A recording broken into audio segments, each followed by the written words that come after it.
اللهم صل على سيدنا مولانا محمد وعلى آل سيدنا ومولانا محمد وعلى آله وبارك وسلم۔ ہمارے اسباق چل رہے ہیں جی سیرت النبی صلی اللہ علیہ وسلم سے متعلق، اور آج کا جو سبق ہے وہ نبی صلی اللہ علیہ وسلم کے حلیہ مبارک کے حوالے سے ہوگا۔ شمائل نبوی صلی اللہ علیہ وسلم، کہ ہمارے پیارے نبی صلی اللہ علیہ وسلم کا حلیہ مبارک کیسا تھا۔ آپ صلی اللہ علیہ وسلم کی مہر نبوت کے بارے میں آپ نے سنا ہوگا، سیرت کے لیکچرز میں یہ بات کئی دفعہ آئی۔ وہ مہر نبوت کیا تھی، کب سے تھی، کیسی تھی، کہاں تھی، وہ اس کا بیان انشاءاللہ آ جائے گا، جو ہمیں احادیث میں ملتا ہے اور سیرتی کتابوں میں اس کی تفصیل ملتی ہے اس کے حوالے سے۔ نبی صلی اللہ علیہ وسلم کی ریش مبارک، آپ کی داڑھی مبارک کیسی تھی، کتنی تھی، اس کے حوالے سے تفصیل آئیں گی انشاءاللہ تعالی۔ اور پھر نبی صلی اللہ علیہ وسلم کا لباس مبارک، کہ آپ کا لباس مبارک جو ہے وہ کیسا تھا، کس طرح کا لباس آپ جو ہے وہ زیب تن فرمایا کرتے تھے، اور کون کون سا لباس جو ہے وہ زیب تن کرنا نبی صلی اللہ علیہ وسلم سے منسوب ہے، وہ تمام باتیں جو ہے انشاءاللہ آپ کے سامنے گوش گزار کریں گے۔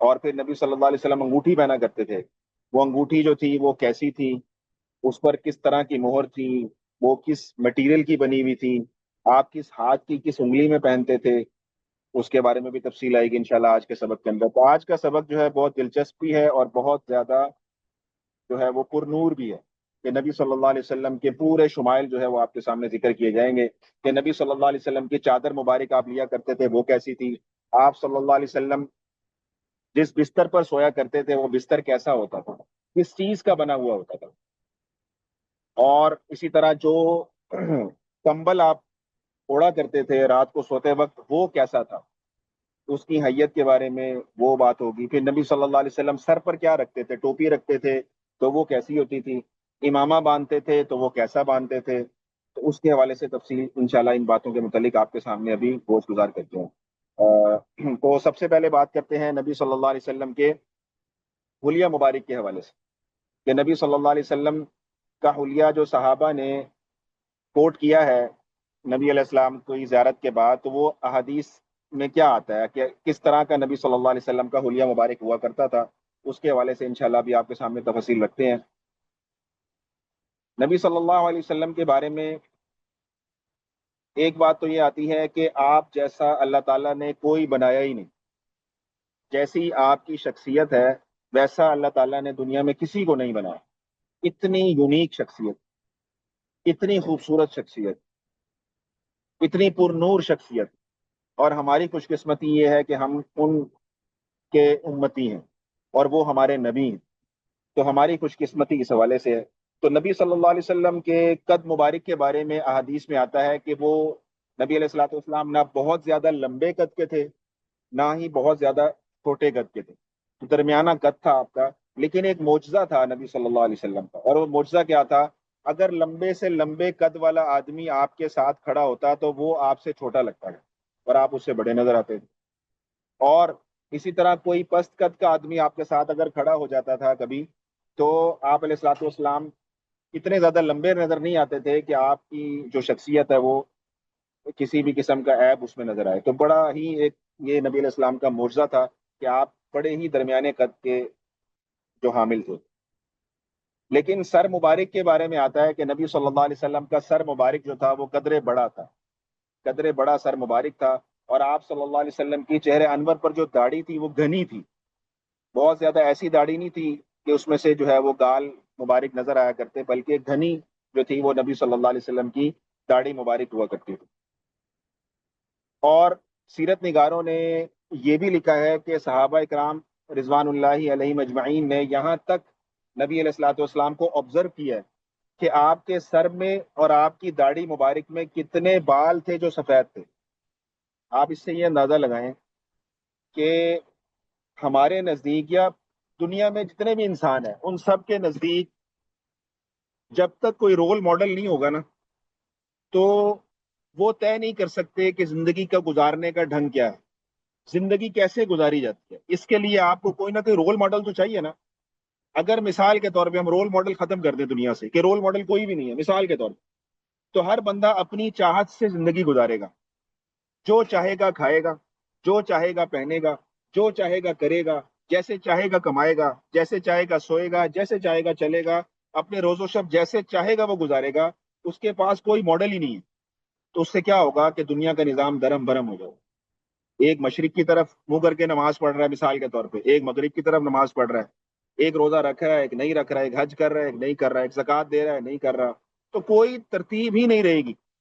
تو زندگی کو ایک پیٹرن سے گزارنے کے لیے، ایک ترتیب سے گزارنے کے لیے، اور ایک اچھے طریقے سے توازن کے ساتھ گزارنے کے لیے کوئی نہ کوئی رول ماڈل تو ہونا چاہیے نا، کیا خیال؟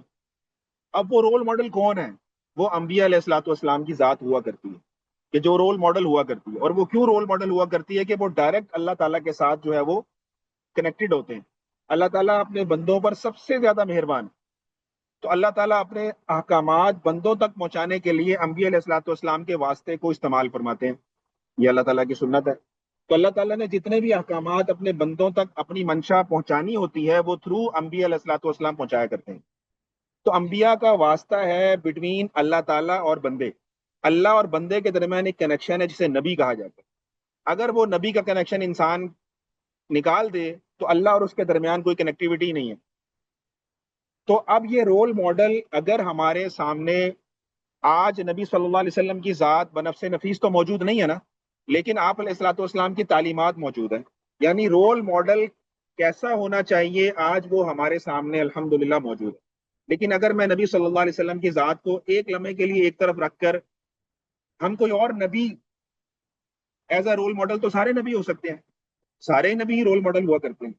اگر ہم نبی صلی اللہ علیہ وسلم کو ایک منٹ کے لیے ایک طرف رکھ کر باقی انبیاء علیہ الصلوۃ والسلام کو رول ماڈل کے طور پر اپنانا چاہیں تو میرا سوال آپ سے یہ ہے، کیا ہم کسی نبی کو رول ماڈل اس سینس میں اپنا سکتے ہیں کہ ان کی ساری زندگی ہمارے سامنے موجود ہے؟ اس کا جواب تو نفی میں ہے۔ عیسیٰ علیہ السلام نبی علیہ الصلوۃ والسلام سے پہلے جو نبی گزرے ہیں وہ عیسیٰ علیہ السلام تھے، تو عیسیٰ علیہ السلام کا حلیہ مبارک کیسا تھا اس کی تفاصیل کتابوں میں نہیں ملتی، اگر ملتی بھی ہیں تو وہ تحریف شدہ ہیں، وہ بدلی جا چکی ہیں، اس پر اعتماد نہیں کیا جا سکتا۔ چند چیدہ چیدہ چیزیں ملتی ہیں ان کے بارے میں، لیکن پوری زندگی ان کی ہر پہلو کتابوں میں محفوظ نہیں۔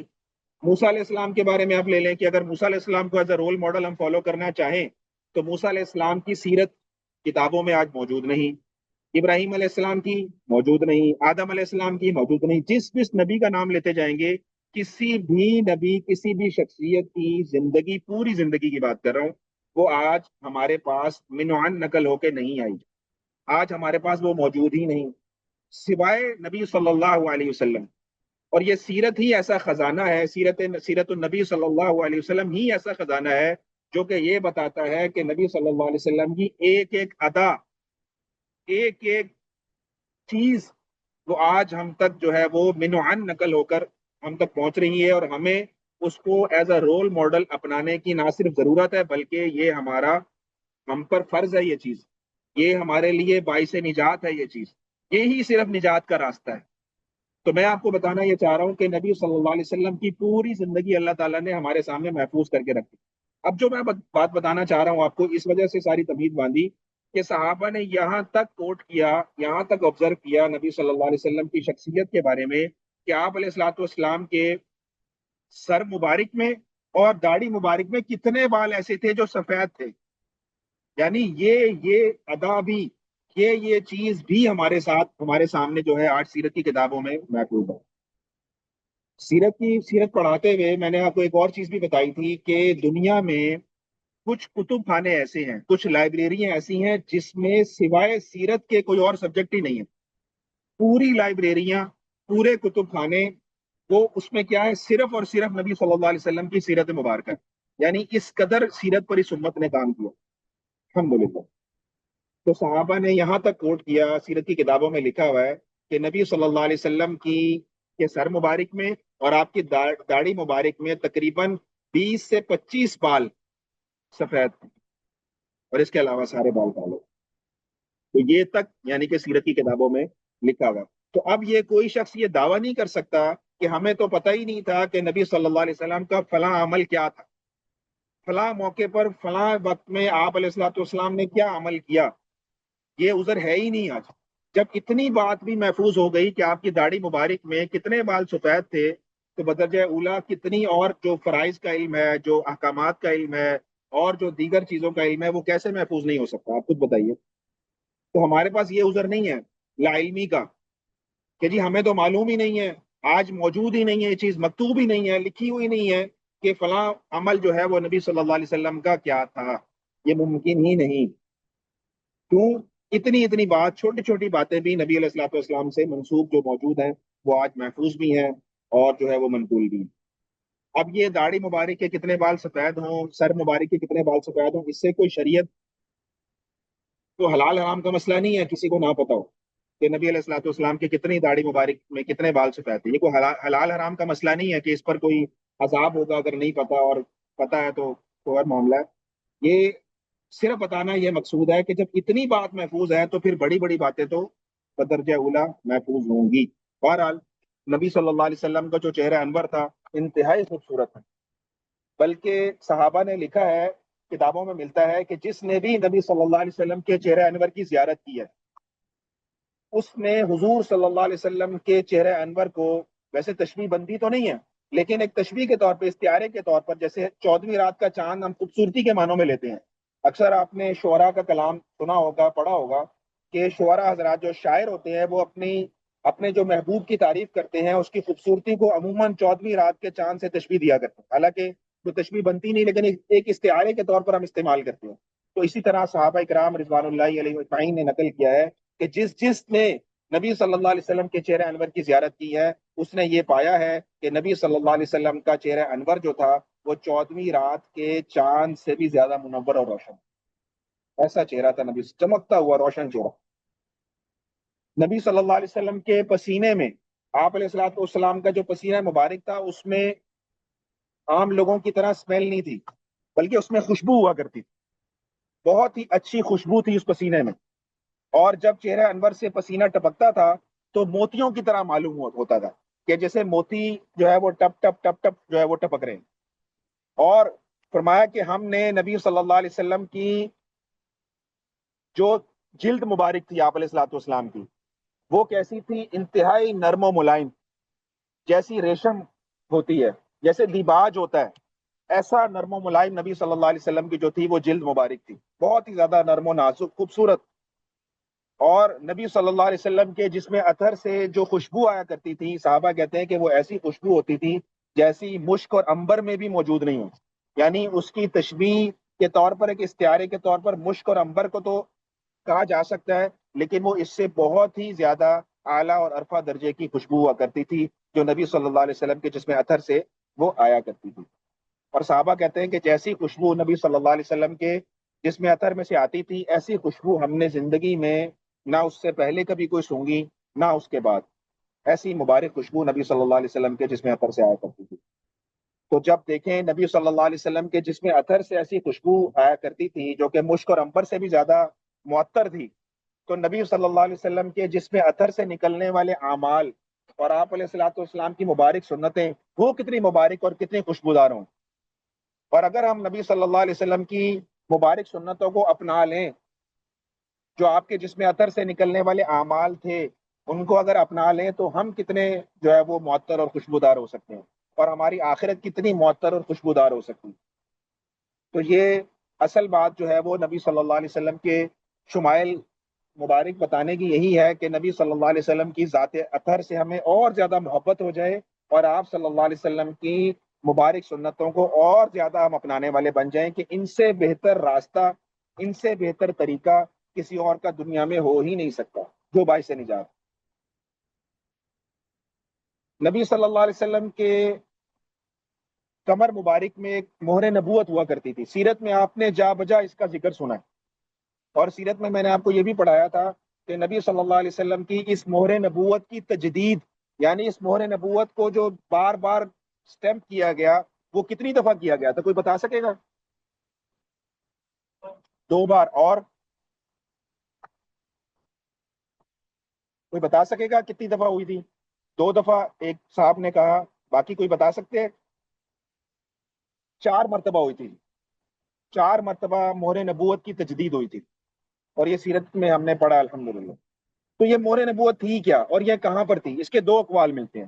ایک قول تو یہ ملتا ہے کہ یہ نبی صلی اللہ علیہ وسلم کے دونوں کندھوں کے درمیان تھی، دائیں طرف کا قول ملتا ہے کہ دائیں طرف، زیادہ دائیں طرف تھی۔ ایک قول یہ ملتا ہے کہ دائیں طرف نہیں بلکہ بائیں طرف تھی۔ یہ دو اقوال سیرت کی کتابوں میں ہمیں ملتے ہیں۔ کچھ کہتے ہیں کہ دائیں طرف تھی دونوں کندھوں کے درمیان، کچھ کہتے ہیں کہ بائیں طرف تھی۔ صحیح مسلم کی روایت ہے کہ حضور صلی اللہ علیہ وسلم کے دونوں کندھوں کے درمیان ایک سرخ گوشت کا ٹکڑا تھا جو کبوتر کے انڈے کی مانند تھا، اور جس پر کندھا تھا جس پر لکھا ہوا تھا محمد الرسول اللہ صلی اللہ علیہ وسلم۔ یہ گوشت کے اوپر جو ہے وہ امبوز ہوا ہوا تھا، ثبت ہوا ہوا تھا اللہ تعالیٰ کی طرف سے۔ اور ایک قول جو بائیں طرف کا ملتا ہے وہ یہ ملتا ہے کہ بائیں طرف اس لیے تھی کہ ہمارا جو دل ہے وہ بائیں طرف ہے، تو اللہ تعالیٰ نے نبی صلی اللہ علیہ وسلم کے کندھے مبارک میں بائیں طرف اس لیے اس کو لگایا تھا کہ دل کو سیل کر دیا تھا اس مہر نبوت سے، تاکہ شیطان کسی قسم کا وسوسہ جو ہے دل میں نہ ڈال سکے نبی صلی اللہ علیہ وسلم کے۔ تو شیطانی وسوسے سے محفوظ کرنے کے لیے اللہ تعالیٰ نے نبی صلی اللہ علیہ وسلم کی کندھے بائیں طرف جو ہے وہ پیٹھ مبارک میں جو ہے وہ یہ مہر نبوت جو ہے وہ ثبت کر دی۔ اور آپ نے سیرت کے لیکچرز میں یہ بارہا سنا میرے سے الحمدللہ کہ یہ ایسی خاص نشانی تھی مہر نبوت، یہ کوئی عام چیز نہیں تھی، یہ ایسی خاص چیز تھی کہ جو بنی اسرائیل کے راہب تھے اور بنی اسرائیل کے لوگ تھے، ان کی کتابوں میں، عیسائیوں کی کتابوں میں یہ بات لکھی ہوئی تھی کہ ایک نبی آئیں گے آخر میں جو آخری نبی ہوں گے، اور جن کو پہچاننے کی علامت یہ ہوگی کہ ان کی جو ہے وہ کمر مبارک کے اوپر یہ مہر نبوت ہوگی۔ اور بہت سارے راہبوں نے نبی صلی اللہ علیہ وسلم کو اسی مہر نبوت سے پہچانا۔ نستورہ راہب کا واقعہ آپ کے سامنے آیا، بحیرہ راہب کا واقعہ آپ کے سامنے آیا، اور بھی دیگر لوگوں کے واقعات آپ کے سامنے سیرت کے لیکچرز میں گزر چکے ہیں کہ جنہوں نے نبی صلی اللہ علیہ وسلم کے اس مہر نبوت کو دیکھ کر تصدیق کی کہ یہی وہ نبی ہیں جن کے بارے میں ہماری کتابوں میں لکھا ہوا ہے۔ تو یہ مہر نبوت کیا تھی؟ علماء نے لکھا ہے یہ اللہ تعالیٰ کی طرف سے نبی صلی اللہ علیہ وسلم کے نبی ہونے کی مہر اور سند تھی، جو کہ آپ کے جسم مبارک کے اوپر امبوز کر کے وہ جو ہے وہ لکھی ہوئی تھی۔ ایک روایت ہے ابن عمر رضی اللہ تعالیٰ عنہ سے، وہ کہتے ہیں کہ جو مہر نبوت تھی وہ حضور صلی اللہ علیہ وسلم کی پشت مبارک پر گوشت کی گولی کی طرح تھی، ایک ایسی گولی سی تھی جو گوشت کی گولی تھی، اور گوشت ہی سے محمد الرسول اللہ صلی اللہ علیہ وسلم لکھا ہوا تھا۔ اچھا، نبی صلی اللہ علیہ وسلم کے سر مبارک کے بال کیسے تھے؟ جو بالوں کے بارے میں آتا ہے نبی صلی اللہ علیہ وسلم کے دو اقوال آتے ہیں۔ ایک تو قول یہ آتا ہے کہ نبی صلی اللہ علیہ وسلم کے بال کندھوں تک تھے، مونڈوں تک۔ ایک قول یہ آتا ہے کہ جو یہ کان کی جو لو ہے، یہ جو نرم گوشہ ہے کان کا، یہاں تک بھی نبی صلی اللہ علیہ وسلم کے بال تھے۔ تو یہ دو اقوال جو ہے وہ نبی صلی اللہ علیہ وسلم کے بارے میں آتے ہیں۔ اور آپ علیہ الصلوۃ والسلام کے بارے میں آتا ہے کہ آپ علیہ الصلوۃ والسلام بالوں کو اہتمام کے ساتھ کنگھی بھی آپ علیہ الصلوۃ والسلام کیا کرتے۔ اور آنکھوں میں نبی علیہ الصلوۃ والسلام کے بارے میں آتا ہے کہ آپ آنکھوں میں جو ہے وہ اپنی آنکھ مبارک میں سرما جو ہے وہ بھی ڈالا کرتے تھے۔ حالانکہ علماء نے لکھا ہے کہ قدرتی طور پر نبی صلی اللہ علیہ وسلم کی آنکھیں سرما شدہ تھیں، یعنی سرما ایسا دیکھنے سے لگتا تھا کہ سرما لگایا ہوا ہے، اور سرما آنکھوں کی خوبصورتی کو اور زیادہ بڑھا دیتا ہے، لیکن پھر بھی نبی صلی اللہ علیہ وسلم سرما جو ہے وہ ڈالنے کا اہتمام جو ہے وہ فرمایا کرتے تھے۔ اور آپ صلی اللہ علیہ وسلم کی آنکھوں کے بارے میں آتا ہے کہ نہایت خوشنما آنکھیں تھیں، بہت کشادہ قسم کی آنکھیں تھیں، خوب سیاہ تھیں، جو اس کا ہوتا ہے آئی بال، وہ بہت ہی زیادہ سیاہ تھا، اور سرخی مائل تھے، آنکھوں میں سرخ ڈورے تھے جو کہ خوبصورتی کی نشانی ہوا کرتی، وہ سرخی مائل آنکھیں تھیں۔ اور نبی صلی اللہ علیہ وسلم کے بارے میں آتا ہے کہ سینے مبارک سے لے کر ناک مبارک تک ایک نہایت خوبصورت بالوں کی ایک لکیر تھی، بالوں کا ایک خط تھا جو کہ سینے سے شروع ہوتا تھا اور ناک مبارک تک جو ہے وہ جاتا تھا۔ آپ علیہ الصلوۃ والسلام کے بازوؤں کے بارے میں آتا ہے کہ دونوں بازو پرگوشت تھے، یعنی جس میں مردانہ وجاہت محسوس ہوا کرتی تھی، بہت زیادہ بازو کی جیسے کلائیاں ہوتی ہیں، بہت باریک کلائیاں ہوتی ہیں، تو وہ بھی بدنما لگتی ہیں۔ تو بڑے پرگوشت قسم کے جو ہے وہ نبی صلی اللہ علیہ وسلم کے بازو مبارک ہوا کرتے تھے۔ اور نبی صلی اللہ علیہ وسلم کی، آپ علیہ الصلوۃ والسلام کی چال مبارک کے بارے میں آتا ہے کہ حضور صلی اللہ علیہ وسلم جب چلتے تھے تو ایسا معلوم ہوتا تھا گویا پاؤں جما جما کر اٹھا رہے ہیں، اور گویا اوپر سے نیچے کی طرف جو ہے وہ آپ تشریف لے جا رہے ہیں. تو ایسے ہی نبی علیہ الصلوۃ والسلام کی چال میں ایسی میانہ روی جو تھی وہ ہوا کرتی تھی. یعنی اکڑ کر چلتے بھی نہیں تھے، اور اکڑ کر چلنے کو پسند بھی نہیں کرتے. اگر کسی کو دیکھتے تھے اکڑ کے چل رہا ہے تو اسے منع کیا کرتے تھے، اور تواضع اختیار کیا کرتے تھے، تواضع کے ساتھ چلا کرتے تھے. تو عرض کرنے کا مقصد یہ ہے کہ نبی صلی اللہ علیہ وسلم کا جو جسم اطہر تھا، جو چہرہ انور تھا، نہ صرف ظاہری جمال، ظاہری حسن و جمال سے مزین تھا، بلکہ باطنی محاسن سے بھی اللہ تعالیٰ نے نبی صلی اللہ علیہ وسلم کو مزین کیا ہوا تھا. نبی صلی اللہ علیہ وسلم بہت زیادہ کہکا مار کر نہیں ہنستے تھے، بلکہ مسکرایا کرتے تھے. ہر وقت چہرے کے اوپر ایک خوبصورت مسکراہٹ اور تبسم ہوا کرتا تھا. اور نبی صلی اللہ علیہ وسلم کے بارے میں آتا ہے کہ جب آپ گھر میں تشریف لے جاتے تھے تو کبھی ایسا نہیں ہوا کہ آپ علیہ الصلوۃ والسلام کے چہرے کے اوپر مسکراہٹ نہ ہو. ہمیشہ بہت ہی زیادہ مسکراتے چہرے کے ساتھ. حالانکہ آپ دیکھیں، ہم نے سیرت میں یہ الحمدللہ پڑھا ہے کہ نبی علیہ الصلوۃ والسلام کی جو زندگی مبارک ہے وہ کتنی تکلیفوں سے عبارت ہے. کتنی تکلیفیں آئی ہیں آپ علیہ الصلوۃ والسلام کو. مکی دور آپ دیکھ لیں، انتہا ہو گئی. حتیٰ کہ نبی علیہ السلام طائف کی طرف سفر کیا، ہجرت کرنے پر مجبور ہوئے. لیکن طائف والوں نے کیا کیا آپ علیہ الصلوۃ والسلام کے ساتھ، یہ ہم نے پورے سیرت کے اسباق کے اندر ڈیٹیل سے پڑھا. پھر کیا ہوا کہ نبی علیہ الصلوۃ والسلام مکہ المکرمہ چھوڑنے پر مجبور ہو گئے، اور ہجرت کر کے نبی علیہ الصلوۃ والسلام مدینہ المنورہ تشریف لے گئے. تو یہ ساری کی ساری تکلیفیں آئیں کہ آپ کی قوم نے آپ کو ہجرت کرنے پر مجبور کر دیا. نبی علیہ الصلوۃ والسلام کی جو بیٹیاں تھیں ان کو طلاقیں ہو گئیں، اور اس قدر نبی علیہ الصلوۃ والسلام کو تکلیفیں اٹھانی پڑی. جنگ احد کا واقعہ، غزوہ احد کا واقعہ آپ لوگوں کے سامنے ہے کہ کیسے نبی صلی اللہ علیہ وسلم کے جو دندان مبارک کے شہید ہوئے، خود کی کڑیاں گال مبارک میں گھس گئیں. اتنی تکلیفیں آئیں، اور ان تکلیفوں کے باوجود بھی امہات المومنین روایت کرتی ہیں کہ نبی صلی اللہ علیہ وسلم کبھی ایسا نہیں ہوا کہ گھر میں آئے ہوں اور آپ کے چہرے پر مسکراہٹ نہ ہو. ہمیشہ آپ کے چہرے پر ایک تبسم، ایک مسکراہٹ جو ہے وہ رہا کرتی تھی. اور احادیث میں لکھا ہوا ہے کہ نبی صلی اللہ علیہ وسلم کی جو یہ سیرت ہے نا، یہ اپنے جد امجد حضرت ابراہیم علیہ السلام کے مشابہ تھی. کہ ابراہیم علیہ السلام کی بھی ایسی ہی عادتیں تھیں کہ آپ علیہ السلام کے بھی چہرے پر جو ہے وہ مسکراہٹ ہوا کرتی تھی. تو گویا یہ جو محاسن ہیں، یہ جو اخلاق ہیں، یہ جو اطوار ہیں، یہ نبی صلی اللہ علیہ وسلم کے ابراہیم علیہ السلام سے مشابہ ہوا کرتے تھے. نبی صلی اللہ علیہ وسلم کی ریش مبارک، آپ کی داڑھی مبارک کیسی تھی؟ نبی صلی اللہ علیہ وسلم کی ریش مبارک کے بارے میں آتا ہے کہ آپ کی داڑھی مبارک جو ہے نا وہ گھنی تھی. آپ اسے بالکل کترواتے نہیں تھے. البتہ مونچھیں جو ہے وہ نبی علیہ السلام کو کتروایا کرتے تھے. مونچھیں رکھنے کو پسند نہیں کرتے تھے، اور داڑھی جو ہے وہ بڑھانے کو پسند کیا کرتے تھے، اور حکم دیا کرتے تھے کہ داڑھی بڑھاؤ، کیونکہ داڑھی تمام انبیاء اور مرسلین کی سنت ہے. داڑھی جو ہے وہ تمام انبیاء اور مرسلین کی سنت ہے. کچھ سنتیں ایسی ہیں جو سنن المرسلین کہلاتی ہیں کہ تمام انبیاء نے اس کو اختیار کیا ہے. اس میں ایک یہ داڑھی بھی ہے کہ داڑھی کا بڑھانا. کئی نادان لوگ کئی جو ہے وہ جاہل قسم کے لوگ کہتے ہیں کہ یہ داڑھی جو ہے نا عرب کا کلچر تھی. اس وقت جو ہے وہ داڑھی عرب کا کلچر تھی، تو کلچر کی وجہ سے جو ہے وہ نبی صلی اللہ علیہ وسلم نے نعوذ باللہ یہ داڑھی رکھنے کا اہتمام کیا. اس کا اسلام سے کوئی تعلق نہیں ہے. تو میں نے آپ کو یہ چیز بتا دی کہ کچھ چیزیں ایسی ہیں جو کہ تمام انبیاء کی سنتوں میں سے ہیں، اور اس میں یہ سنت داڑھی بھی ہے. تو یہ کوئی ملکی رواج نہیں تھا، کوئی عرب کا رواج یا کلچر نہیں تھا کہ نبی علیہ السلام نے داڑھی رکھی کیونکہ سارے عرب میں رواج یہ تھا. ہرگز ایسی بات نہیں ہے. یہ ایک گمراہ خیال ہے، اور یہ ایک نادان خیال ہے. اور روایات میں آتا ہے کہ یہ جو داڑھی ہے تقریباً تمام انبیاء نے 1,24,000 انبیاء جو تقریباً آئے ہیں ان سب نے یہ داڑھی کی جو سنت ہے اس کو اختیار کیا. اور ایک اور اگر ہم اس کا الزامی جواب بھی دیکھ لیں تو وہ یہ ہے کہ اگر آج ہم دیکھتے ہیں جو فرضی تصویریں بنائی ہوئی ہیں لوگوں نے، پچھلی امتوں نے اپنے نبیوں کی، جیسے گرجاؤں میں آپ نے دیکھا ہے عیسائیوں نے عیسیٰ علیہ السلام کی تصاویر بنائی ہوتی ہیں. وہ فرضی تصویریں ہیں، وہ حقیقت تو نہیں ہے. لیکن اگر ان تصویروں کو بھی دیکھ لیا جائے، ان تصویروں میں بھی عیسیٰ علیہ السلام کی انہوں نے داڑھی رکھی ہوئی.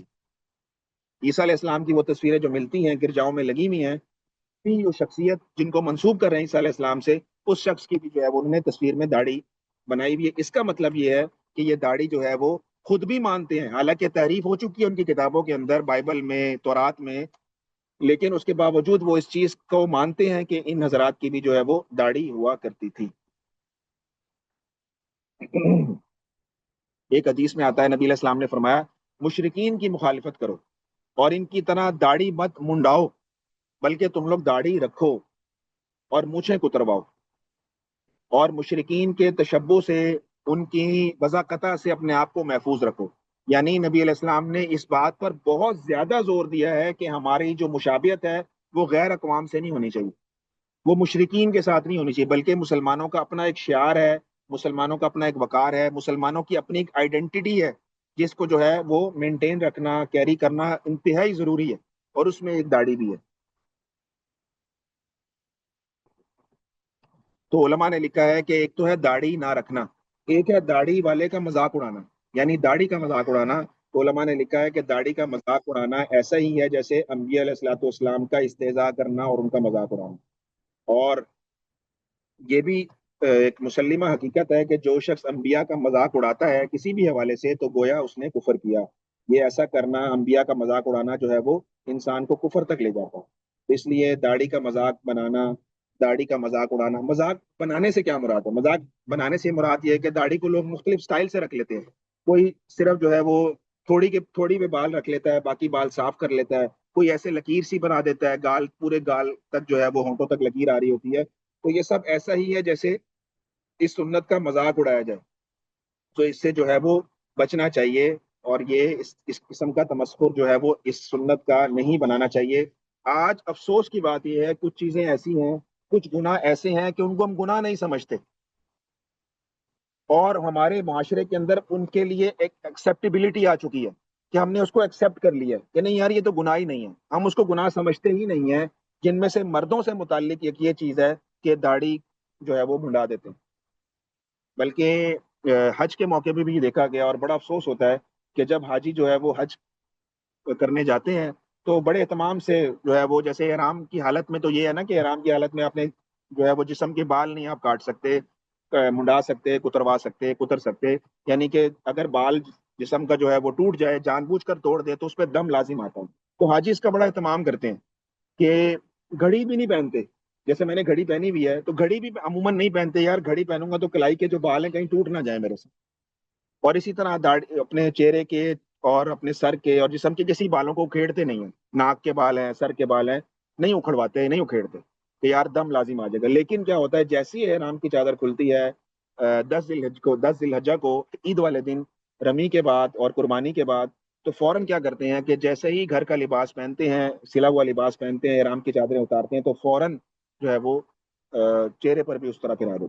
یعنی کہ وہ جو داڑھی انہوں نے رکھی ہوتی ہے 8 10 15 دن سے، وہ جو ہے وہ فوراً جو ہے وہ کاٹ دیتے ہیں۔ کیوں ایسا کیوں کرتے ہیں؟ ایسا اس لیے کرتے ہیں کہ یہ چیز کو ہم گناہ ہی نہیں سمجھتے، عام زندگی کے اندر ہم نے اس کو ایکسیپٹ کر لیا ہے کہ یہ تو کوئی بات ہی نہیں۔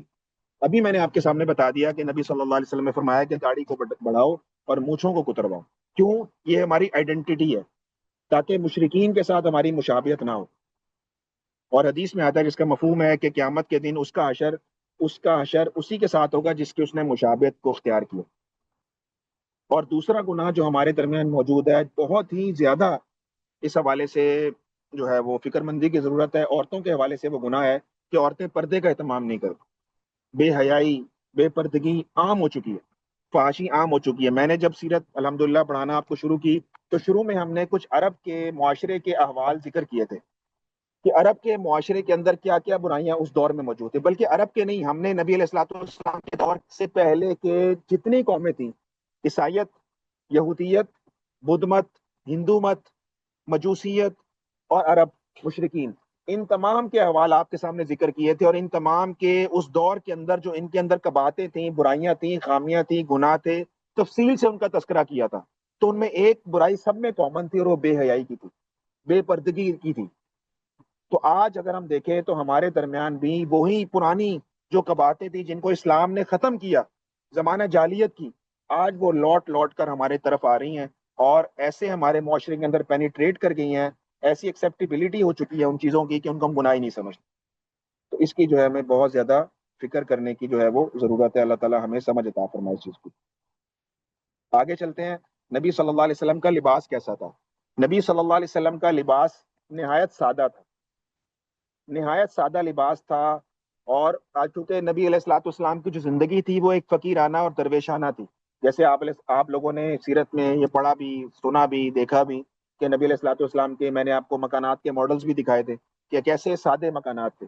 لباس بھی سادہ تھا، غذا بھی سادی تھی، کیونکہ نبی علیہ الصلوۃ والسلام کی ایک زندگی جو تھی وہ فقیرانہ تھی، ایک درویشانہ سی زندگی تھی. کیونکہ آپ علیہ الصلوۃ والسلام نے دنیا کی کسی بھی زیب و زینت کو پسند نہیں فرمایا، بلکہ آخرت کو ترجیح دی ہے دنیا کی چیزوں کے اوپر. اور یہی فرماتے رہے ہر دفعہ کہ جو ہے وہ آخرت کو ترجیح دو، اصل گھر آخرت کا ہے مومن کا.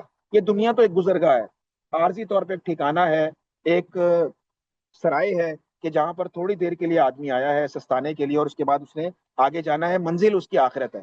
تو نبی علیہ الصلوۃ والسلام کا لباس بھی ایک عام لباس ہوا کرتا تھا. اور آپ علیہ الصلوۃ والسلام نے تہمت کو بھی استعمال فرمایا، چادر کو بھی استعمال فرمایا، کرتے کو بھی استعمال فرمایا، اور جو ہے وہ کچھ چیزوں کو آپ نے استعمال فرمایا اور کچھ چیزوں کو آپ نے پسند فرمایا. لیکن استعمال، جیسے شلوار ہے، شلوار کو آپ نے استعمال نہیں فرمایا لیکن پسند فرمایا. تو اس قسم کی تمام چیزیں جو آپ علیہ الصلوۃ والسلام نے خود زیب تن فرمائی ہیں یا آپ نے ان کو پسند فرمایا، ان تمام چیزوں کے استعمال کی اجازت ہے. اور وہ ایسے ہی ہے جیسے سنت کے حکم کے اندر ہی وہ تمام کی تمام چیزیں موجود ہیں. تو یہ نبی علیہ الصلوۃ والسلام کا لباس تھا.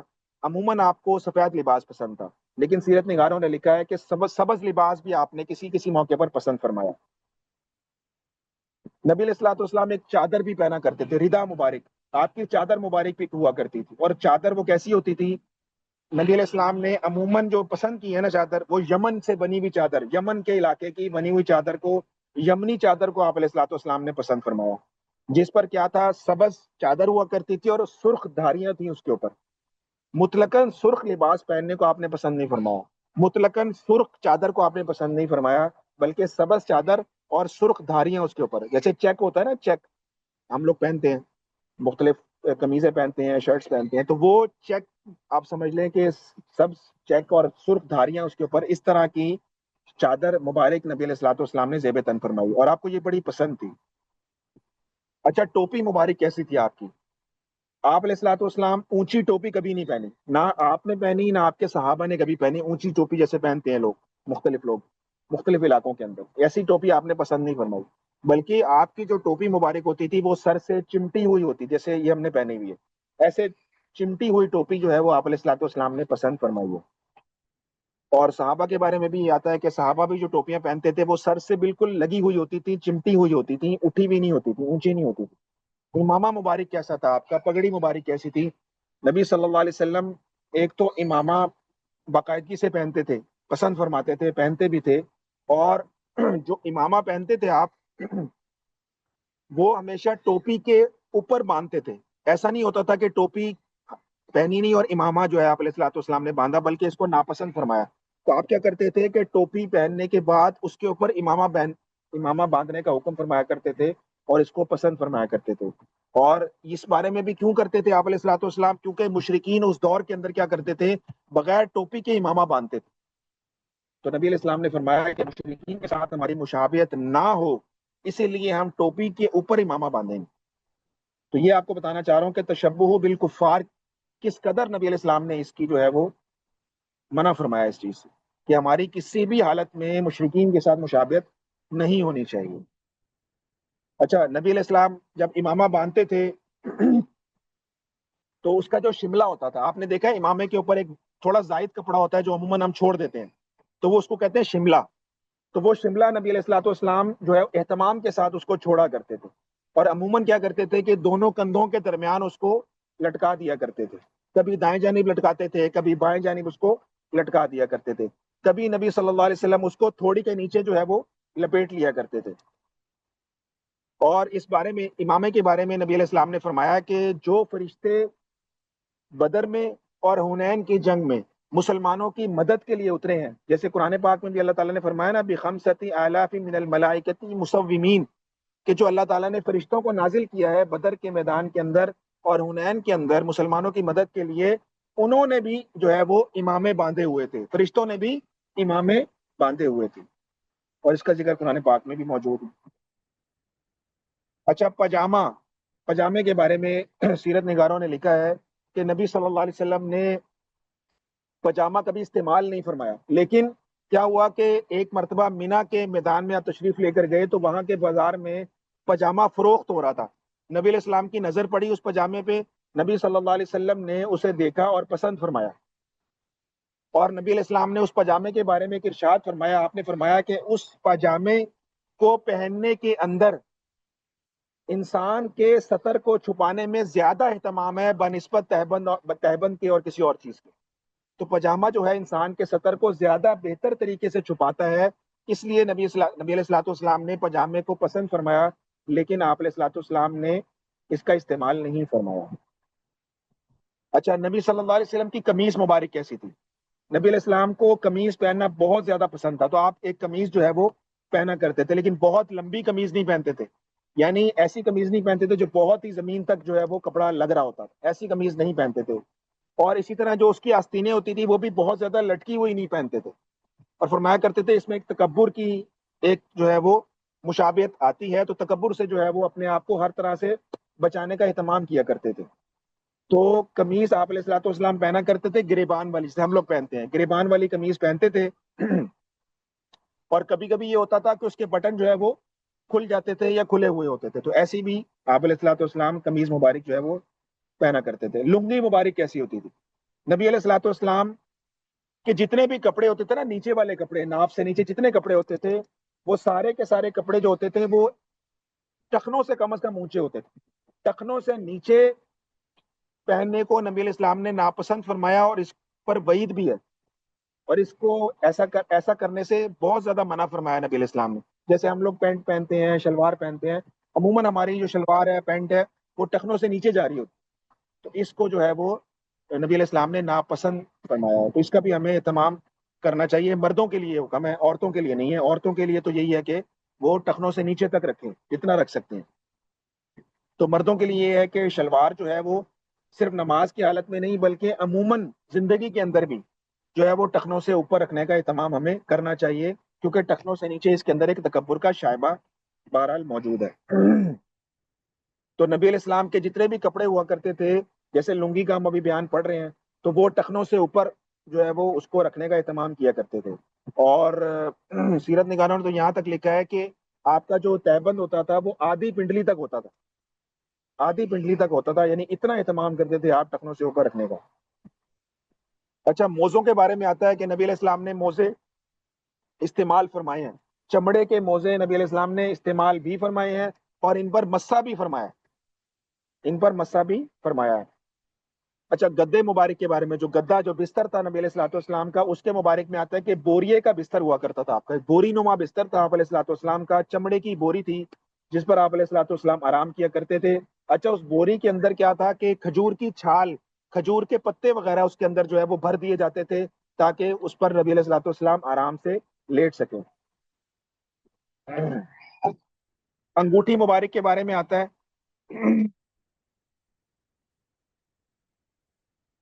انگوٹھی مبارک کے بارے میں آتا ہے کہ نبی علیہ الصلوۃ والسلام اپنے ہاتھ میں چاندی کی انگوٹھی کو استعمال فرمایا کرتے. ایک دفعہ کتاب میں لکھا ہوا ہے کہ ایک مرتبہ سونے کی انگوٹھی آئی, آپ علیہ الصلوۃ والسلام نے پہنی, اس کے بعد پھینک دیا, اور اب منع فرمایا کہ سونے کی جو ہے وہ انگوٹھی یا سونے کا زیور جو ہے وہ مرد کے لیے جائز نہیں ہے.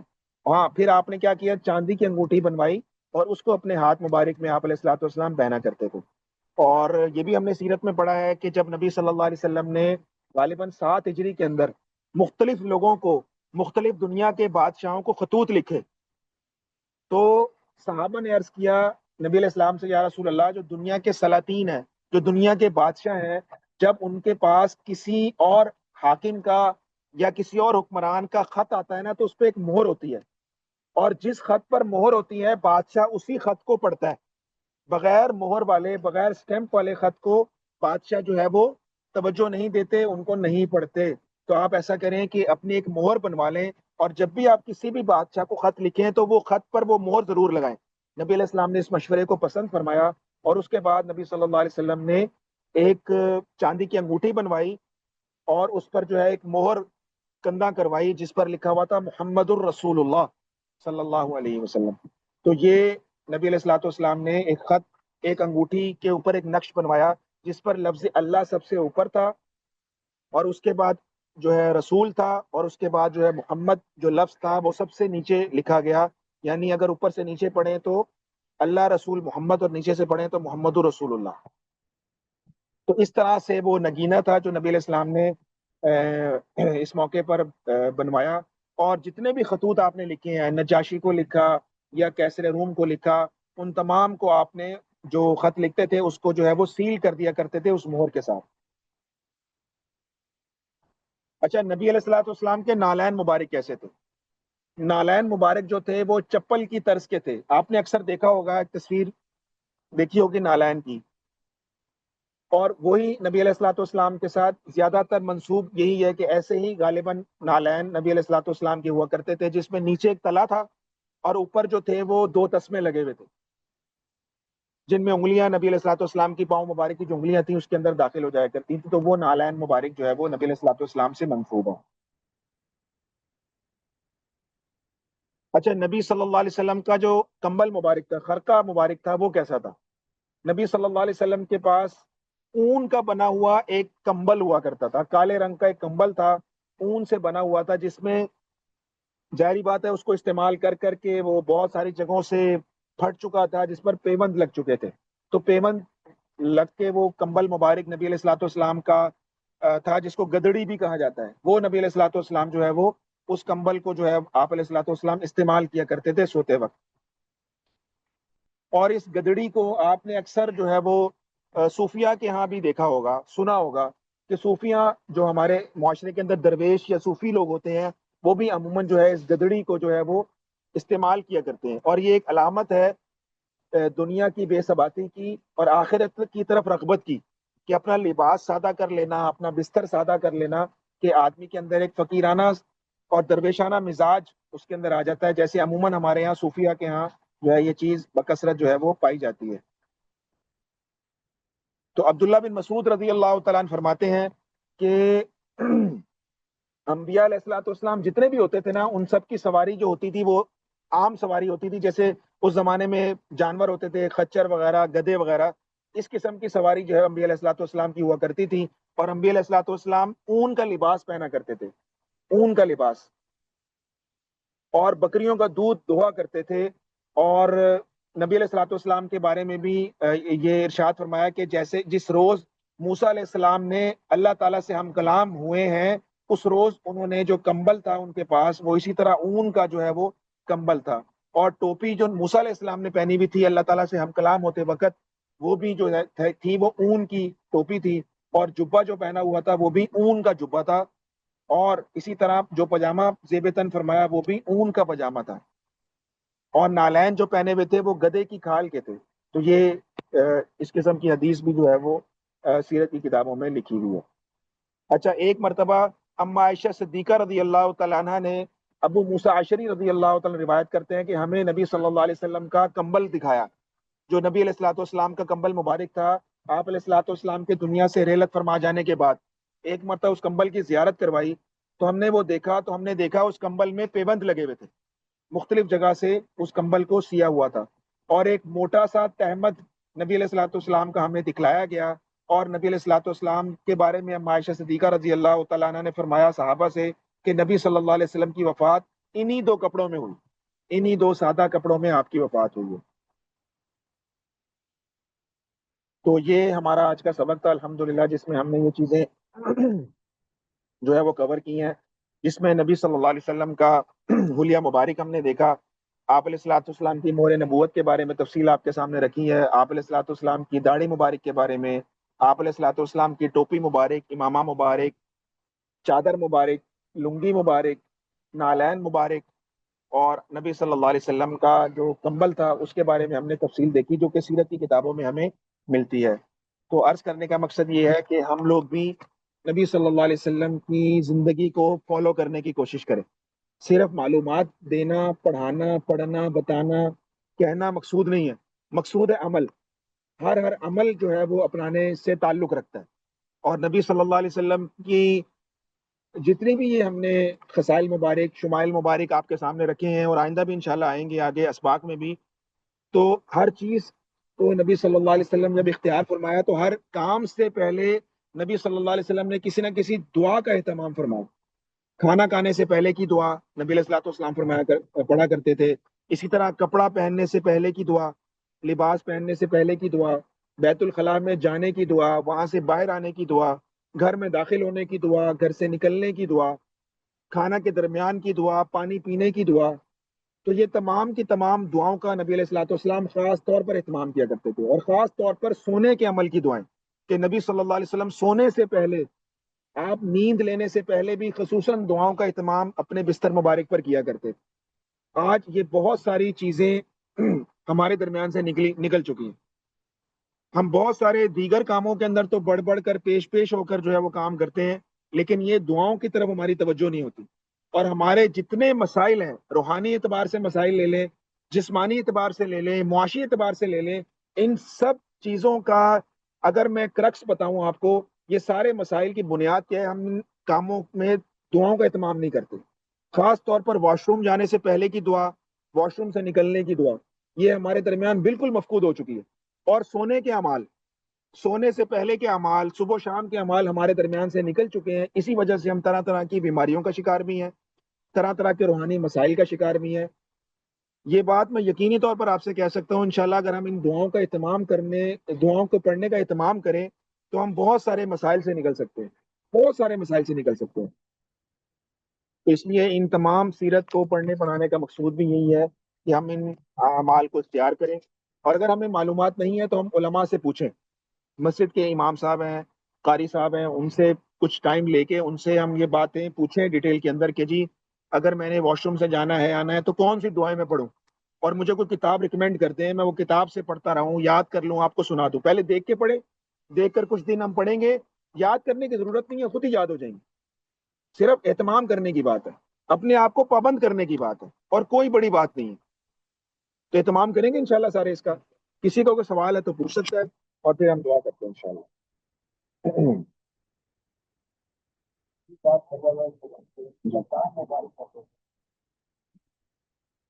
دندان مبارک کے بارے میں بھی تفصیل ملتی ہے. میں نے ابھی کیونکہ مطالعہ اتنا کیا نہیں دندان مبارک کے بارے میں، لیکن جو میری میموری کے اندر وہ چیزیں ہیں کہ نبی علیہ الصلوۃ والسلام کے دندان مبارک نہایت چمکدار اور سفید تھے.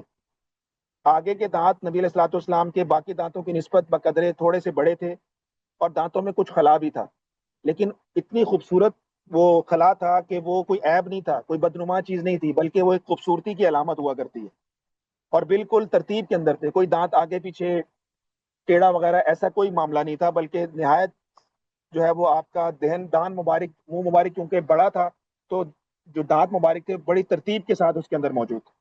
اور نبی صلی اللہ علیہ وسلم کے دندان مبارک کے بارے میں یہ بھی آتا ہے کتابوں کے اندر کہ نبی صلی اللہ علیہ وسلم جب مسکرایا کرتے تھے تو آپ کے دانتوں مبارک میں سے ایک نور نکلا کرتا تھا. اور صحابہ کہتے ہیں جب وہ نور نکلتا تھا تو سامنے دیوار پر پڑتا تھا تو اس کی چمک ہم دیوار پر محسوس کیا کرتے تھے. ایسی خوبصورتی کے ساتھ اس کے اندر سے ایک ٹارچ نما لائٹ جو ہے وہ نکلا کرتی تھی. تو انتہائی خوبصورت قسم کا دہان مبارک تھا، اور دندان مبارک بھی چمکدار اور سفید تھے. تو یہ میری میموری میں کچھ چیز ہے، لیکن میں نے پڑھا نہیں ہے ابھی بہت زیادہ ڈیٹیل میں. انشاءاللہ اگلے سبق میں انشاءاللہ آپ کے سامنے اس کی تفصیل جو ہے وہ سیرت کی کتابوں سے رکھ دوں گا.